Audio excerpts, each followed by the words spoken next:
Hello बच्चों, welcome to my Indian chemistry guru classes. आपका chapter है सोल्यूशन और टॉपिक है मोलैरिटी।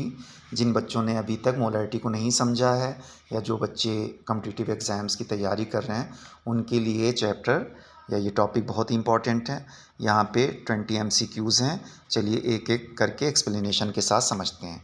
तो सबसे पहला क्वेश्चन है, the amount of solute present per litre of solution is called.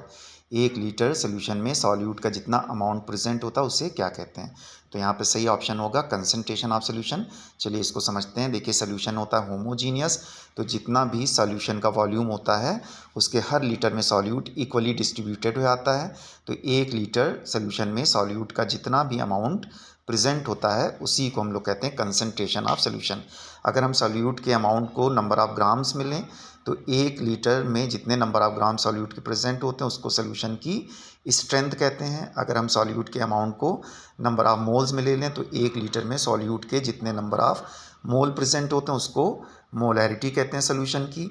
और 1 लीटर में अगर हम सॉल्यूट के अमाउंट को नंबर ऑफ ग्राम इक्विवेलेंट्स में ले लें तो 1 लीटर में जितने number of gram equivalent present होते हैं सॉल्यूट के उसको कहते हैं सोल्यूशन की नॉर्मेलिटी।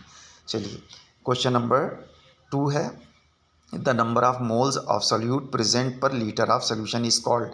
1 लीटर सोल्यूशन में सॉल्यूट के जितने नंबर ऑफ मोल्स प्रेजेंट होते हैं उसको क्या कहते हैं। तो इसका सही ऑप्शन होगा बी, मोलैरिटी। अभी हमने आपको बताया कि 1 लीटर में जितने भी मोल्स प्रेजेंट होंगे उसको मोलैरिटी कहेंगे। चलिए क्वेश्चन नंबर 3 देखते हैं, विच of the following formula is use for the calculation of molarity. इसको एडजस्ट कर लें। तो यहाँ पे देखिए हमको पता क्या करना होता है मोलैरिटी में कि 1 लीटर में सॉल्यूट के कितने नंबर ऑफ मोल प्रेजेंट होते हैं। तो यहाँ पर नंबर ऑफ मोल्स को जो सॉल्यूट के सॉल्यूशन में प्रेजेंट हैं उसको अगर सॉल्यूशन के वॉल्यूम से डिवाइड कर दें तो हमारी यहाँ पर मोलैरिटी निकल आएगी। तो इसका सही ऑप्शन होगा A, number of moles of solute upon volume of solution in litre. चलिए question number 4, which of the following mathematical formula is use for the calculation of molarity. तो यहाँ पर N/V, फिर B है W/M अपॉन V/1000, फिर C है N/M into 1000/V। तो यहाँ सही ऑप्शन होगा ऑल, क्योंकि देखिए जब मोलैरिटी निकालना होता है तो नंबर ऑफ मोल्स जो सॉल्यूट के प्रेजेंट होते हैं उसको हम लोग डिवाइड करते हैं सोल्यूशन के टोटल वॉल्यूम से। तो यहाँ पर पहला फार्मूला तो हो गया मोलैरिटी का कैलकुलेट करने का। फिर N नंबर ऑफ मोल्स हैं, V वॉल्यूम है। अगर डायरेक्टली नंबर ऑफ मोल नहीं दिया है तो सॉल्यूट का जितना भी अमाउंट W दिया उसको हम उसके मोलर मास से डिवाइड करते हैं तो नंबर ऑफ मोल बन जाता है। और अगर वॉल्यूम ml में दिया है तो उसको अगर हम V को 1000 से डिवाइड कर दें तो लीटर बन जाता है। तो अगर इसी दोनों की वैल्यू हम यहाँ पे रखें तो फार्मूला हमारा ये होगा W/M अपॉन V/1000। और इसी को अगर हम लोग फिर से क्या करें कि रीअरेंज कर दें तो ये हमारा C ऑप्शन वाला बन जाएगा। तो W/M और V/1000 को इसको फिर से अगर हम रीअरेंज करते हैं तो ये हो जाएगा W/M इंटू 1000/V। तो C ऑप्शन में ये आ रहा है। तो सभी ऑप्शंस यहाँ पर सही हैं, यानी कि सभी फार्मूले का इस्तेमाल किया जा सकता है मोलैरिटी को कैलकुलेट करने में। चलिए क्वेश्चन नंबर 5 देखते हैं, पेज को एडजस्ट कर लें। बहुत इंपॉर्टेंट ये बच्चों क्वेश्चंस हैं और यहाँ पे आप सब सीख जाएंगे, इसलिए इसको ध्यान से देखिए।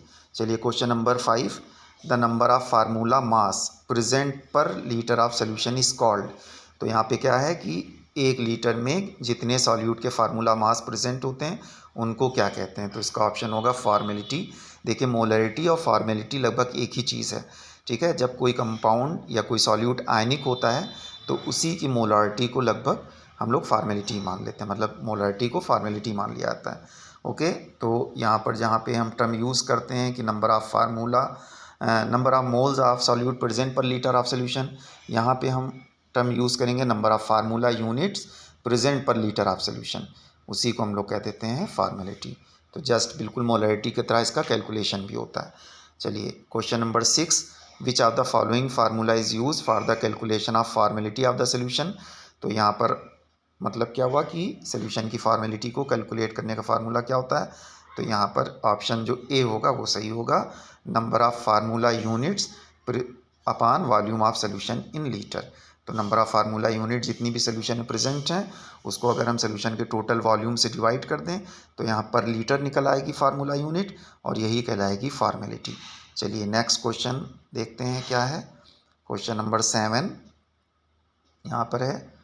ओके चिल्ड्रन, तो देखिए विच of the following concentration term is affected by temperature. कौन सा कंसंट्रेशन टर्म टेम्परेचर से अफेक्टेड होता है? तो यहाँ पर सही ऑप्शन होगा मोलैरिटी। मोलैरिटी जो होती है वो टेम्परेचर से अफेक्टेड होती है। टेम्परेचर को जब इंक्रीज़ किया जाता है सोल्यूशन के तो मोलैरिटी डिक्रीज़ करती है, और अगर सोल्यूशन के टेम्परेचर को हम डिक्रीज़ करें, रिड्यूस करें, तो मोलैरिटी इंक्रीज़ करती है। एक्चुअली जितने भी कंसंट्रेशन टर्म्स हैं जिसमें वॉल्यूम आ जाए वो सब टेम्परेचर से अफेक्टेड होंगे, क्योंकि टेम्परेचर बढ़ाएंगे तो सोल्यूशन का वॉल्यूम चेंज होगा, बढ़ेगा घटेगा जैसे भी हम टेम्परेचर को एडजस्ट करें, और मोलारिटी भी चेंज हो जाएगी क्योंकि N/V होती है। अगर V बढ़ेगा तो मोलारिटी घटेगी, यानी कि अगर वॉल्यूम बढ़ रहा है, वॉल्यूम कब बढ़ता है? जब टेम्परेचर बढ़ाया जाता है, और अगर हम टेम्परेचर को कम करें तो वॉल्यूम कॉन्ट्रैक्ट होता है, तो जब डिनोमिनेटर हमारा छोटा हो जाएगा तो मोलारिटी की वैल्यू ज़्यादा आएगी। ओके चलिए नेक्स्ट देखते हैं question number 8, which of the following concentration term is not affected by temperature. तो जो जिस कंसंट्रेशन टर्म में वॉल्यूम नहीं होगा वो नहीं अफेक्टेड होगा। तो यहाँ पर देखिए नॉर्मेलिटी में भी number of gram equivalent upon volume of solution in litre, तो ये वॉल्यूम आ रहा है तो ये अफेक्टेड होगी टेम्परेचर से। मोलैरिटी में भी अभी हमने देखा वी आता है, फॉर्मेलिटी में भी वी आता है, number of formula unit upon volume of solution in litre. Molality में नहीं आता वी, क्योंकि मोलैलिटी की डिफिनेशन होती है number of moles of solute upon mass of solvent in KG, और मास जो होता है वो टेम्परेचर से अफेक्टेड नहीं होता, तो इसलिए मोलैलिटी पर टेम्परेचर का कोई इफेक्ट नहीं होता। चाहे टेम्परेचर हम रिड्यूस करें चाहे इंक्रीज़ करें, मोलैलिटी हमारे सोल्यूशन की वही रहती, मोलैलिटी। चलिए नेक्स्ट क्वेश्चन है 9, a 0.2 molar solution of urea is heated, the molarity of solution will be। 0.2 molar urea solution को हीट किया जा रहा है। अब कह रहा है मोलैरिटी पर क्या इफेक्ट आएगा, मोलैरिटी क्या होगी। तो यहाँ पर देखिए मोलैरिटी रिड्यूस होगी, तो 0. तो पहला ऑप्शन है रिमेन सेम, तो सेम नहीं हो सकती 0.2। फिर मोर देन, क्योंकि टेम्परेचर को इंक्रीज़ किया रहा तो मोलैरिटी डिक्रीज़ करेगी, तो 0.2 से भी ज़्यादा नहीं हो सकती। फिर लेस देन, ऑप्शन सी सही होगा, लेस देन 0.2, क्योंकि मोलैरिटी रिड्यूस करेगी तो 0.2 से यहाँ पर कम हो जाएगी। चलिए नेक्स्ट क्वेश्चन है, इसको एडजस्ट कर लेते हैं, वेट प्लीज़ वेट। अब यहाँ पर है when a solution is diluted, question number 10। तो जब सोल्यूशन को डाइल्यूट किया जाता है तो सोल्यूशन की मोलारिटी पे क्या इफेक्ट होगा, molarity remain same, molarity decrease, molarity increase, none of these. तो यहाँ पे ऑप्शन होगा B, molarity decrease. Actually solution को डाइल्यूट करने का मतलब है कि एक बार हमने सोल्यूशन किसी मोलारिटी का बनाया और उसमें फिर थोड़ा वाटर अलग से मिला दिया तो वॉल्यूम इंक्रीज़ कर जाएगा, ओके, और सॉल्यूट का अमाउंट वही रहेगा, तो इसलिए मोलारिटी क्या होगी, डिक्रीज़ हो जाएगी, क्योंकि सॉल्यूट फिर से अपने को रीडिस्ट्रीब्यूटेड करेगा तो ज़्यादा वॉल्यूम में डिस्ट्रीब्यूट करेगा, तो इसलिए यहाँ पर लीटर कंसंट्रेशन डिक्रीज़ कर जाएगा। और वैसे भी आप देख सकते हैं N/V होता है मोलारिटी का फार्मूला, तो V इंक्रीज़ करेगा जब हम सोल्यूशन को डाइल्यूट करेंगे, यानी वाटर को अलग से ऐड करेंगे तो वॉल्यूम इंक्रीज़ करेगा तो मोलारिटी डिक्रीज़ करेगी। चलिए नेक्स्ट देखते हैं क्या क्वेश्चन है यहाँ पे। अब क्वेश्चन है आपका 5 molar aqueous solution, question number 11, ठीक है। अ 5 molar aqueous solution of glucose is diluted with water, the molarity of solution will be. तो अब क्वेश्चन भी उसी तरह से है, तो यहाँ पर देखिए 5 मोलर तो नहीं रह सकती क्योंकि हमने सोल्यूशन को डाइल्यूट किया है, मोर देन 5 भी नहीं हो सकती क्योंकि मोलारिटी डिक्रीज़ करेगी, तो यहाँ पर सही ऑप्शन होगा लेस देन 5 मोलर, यानी 5 मोल पर लीटर से लेस हो जाएगी मोलारिटी। चलिए question number 12, 10 moles of glucose is dissolved in water to form 20 liter solution, what is the molarity of the solution। एक सोल्यूशन बनाया गया है 10 मोल सॉल्यूट ग्लूकोज को डिज़ोल्व किया गया है 20 लीटर्स में, तो यहाँ पर मोलारिटी क्या है, तो मोलारिटी मतलब क्या होता है कि 1 लीटर में सॉल्यूट कितना है। तो इसके लिए हमें क्या करना होगा कि 10 मोल्स को यहाँ पर ग्लूकोज के, और सोल्यूशन हमने बनाया 20 लीटर, तो 20 से हम डिवाइड कर देंगे, तो यहाँ पर जो ऑप्शन होगा वो होगा इसका सही। तो यहाँ पर बी आएगा क्योंकि 1/2 हो जाएगा, और 1/2 का मतलब 0.5, तो 0.5 मोल पर लीटर हो जाएगी, मोल्स पर लीटर हो जाएगी सोल्यूशन की मोलारिटी। अब क्वेश्चन है, कह रहा है कि how many glucose molecules will be present in 1 litre of above solution. ऊपर के जो टर्म दिए गए हैं उसी के 1 लीटर में कितना ग्लूकोज के मालिक्यूल्स प्रेजेंट होंगे। ओके, तो इसको एडजस्ट कर लें ज़रा सा, तो बड़ा आसान तरीके से आप इसको सॉल्व कर सकते हो। ठीक है, तो यहाँ पे देखिए, यहाँ पर क्या हो जाएगा इसका आंसर। तो देखिए हमारे जो ग्लूकोज के मोल्स निकले थे वो कितने निकले थे, 0.5। तो देखिए एक मोल में कितने नंबर ऑफ पार्टिकल्स होते हैं, हमने मोल कॉन्सेप्ट में पढ़ा होगा पिछली क्लासेस में, 6.022 इंटू 10⁻23। एक मोल में इतने मालिक्यूल्स होते हैं। तो 0.5 मोल्स में, क्योंकि ऊपर हमारी मोलारिटी आई 0.5, तो 0.5 में हम इसको क्या करेंगे, मल्टीपल कर देंगे 6.022 इंटू 10⁻23 को, तो हमारा ये आंसर सही आ जाएगा। तो यहाँ पर ऑप्शन आप देखिए क्या हो जाएगा इसका, ये हो जाएगा सी, यानी कि 3.011 इंटू 10⁻23। ओके चिल्ड्रेन, तो ये इसका सही होगा आंसर। बस हमें नंबर ऑफ मोल्स में एवोगाड्रो नंबर को मल्टीपल कर देना है। ओके, चलिए question number 14। 80 gram NaOH is dissolved in water to form 10 liter solution. What will be the molarity of solution? तो यहाँ पर देखिए बहुत इजी है। अब यहाँ पे देखिए जो सॉल्यूट का अमाउंट है वो ग्राम में दे दिया गया है और सोल्यूशन का जो वॉल्यूम है वो तो लीटर में दिया है। तो सबसे पहले हम क्या करेंगे, इसको हम बहुत इजीली सॉल्व कर सकते हैं। 80 ग्राम NaOH को हम लोग मोल्स में कन्वर्ट कर लें। तो मोल्स के लिए हमको इसका मालिकुलर मास पता होना चाहिए। इसका मालिकुलर मास होता है 40। आप जोड़ सकते हो 23 सोडियम का और 16 ऑक्सीजन का, 1 हाइड्रोजन का, तो टोटल ऐड करेंगे तो यहाँ पे हो जाएगा 40। तो 40 ग्राम पर मोल तो इसका वेट होता है, इसका आपका मालिक्यूलर मास होता है या मोलर मास होता है। तो 80, एक मिनट पेन को एडजस्ट कर लें प्लीज़। ठीक है, वेट, ठीक है। तो यहाँ पर देखिए क्या होगा कि 80 और बाय 40, तो यहाँ पर हो गया 2 मोल्स। तो ये सॉल्यूट कितना हुआ, 2 मोल। अब 2 मोल प्रेजेंट हुआ 10 लीटर में, तो यहाँ पर मोलरिटी का जो फार्मूला होता है N/V। तो यहाँ पर 2/10, 2/10 का मतलब हो गया 1/5, 1/5 का मतलब होगा 0.2। तो इसका आंसर हो गया 0.2 मोल पर लीटर। तो ऑप्शन ए सही होगा, 0.2 मोल पर लीटर सोल्यूशन का यहाँ पर कंसंट्रेशन हो जाएगा। अब क्वेश्चन नंबर 15 है, how many sodium ions are present in 1 litre of above solution. तो इसके 1 लीटर यानी इसी मोलारिटी में हमको सोडियम आयन के नंबर्स को पता करना है। तो बस सीधे हमें इसको 6.022 इंटू 10⁻23 से मल्टीपल कर देना है। तो यहाँ पर हमारा जो होगा ऑप्शन निकल आएगा। तो 0.2 इंटू 6.022 इंटू 10⁻23, क्योंकि एक मोल में इतने मालिक्यूल्स या आयंस होते हैं तो इतने मोल में इसका मल्टीपल हो जाएगा। तो इसका ऑप्शन होगा सी सही। 1 पॉइंट थोड़ा इरेज कर दें ताकि सही से आपको दिखे। तो यहाँ पर सी ऑप्शन सही होगा, 1.2044 इंटू 10⁻23 इतने आयन सोडियम के प्रेजेंट होंगे जब 80 ग्राम हम लोग सोडियम हाइड्रोक्साइड को डिसॉल्व करेंगे किसमें, 10 लीटर वाटर में, क्योंकि मोलारिटी हो जाएगी 0.2 और 0.2 में एवोगाड्रो नंबर को मल्टीपल करेंगे तो ये हमारे हो जाएंगे number of sodium ions. Okay, चलिए क्वेश्चन नंबर 16 पे आते हैं। चलिए 16 है, 120 gram of urea is dissolve in water to form 5 litre solution, what is molarity of this solution. तो ये भी बहुत इजी है। इस देखिए यहाँ पे भी ये नंबर ऑफ मोल डायरेक्ट नहीं दिया, अगर दिया होता तो बस N/V कर देते और 1 लीटर के हिसाब से जो निकल के आता वो मोलरिटी हो जाती। अब यूरिया का मॉलिक्यूलर वेट होता है 60, क्योंकि NH2CONH2 ये होता है इसका फार्मूला।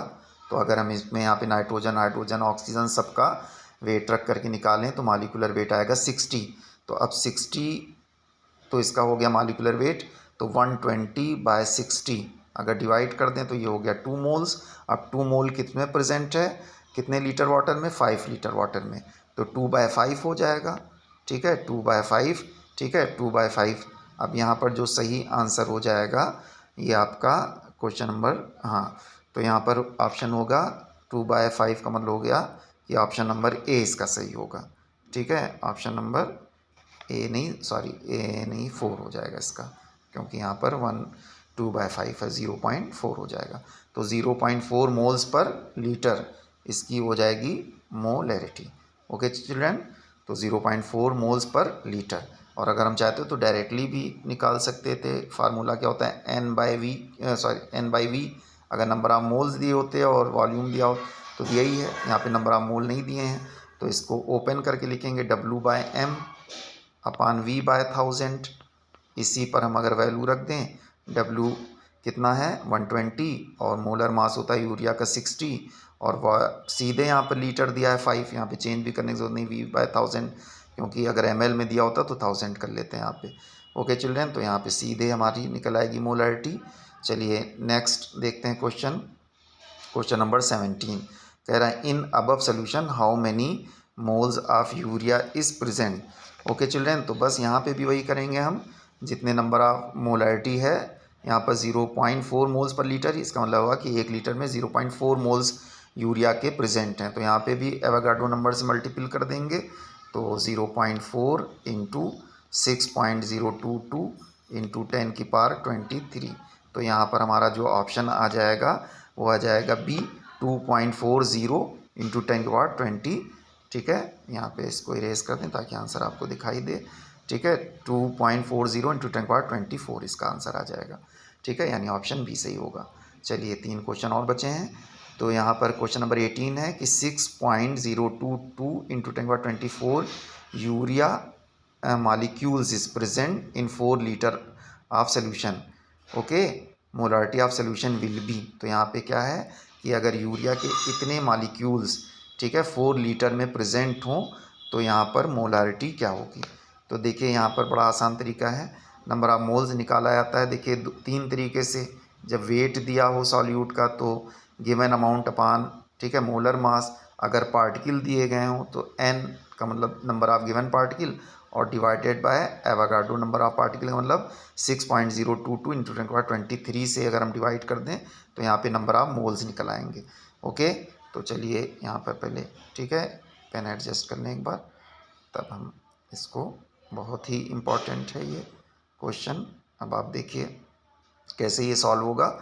तो यहाँ पे देखिए यूरिया के कितने मोल्स हैं, कितने मॉलिक्यूल हैं 6 पॉइंट, इसी को हम डिवाइड कर दें 6.022 इंटू 10⁻23। ठीक है, यहाँ पर जो है ये मॉलिक्यूल्स दिए हैं, यहाँ पे 6.24 है सॉरी।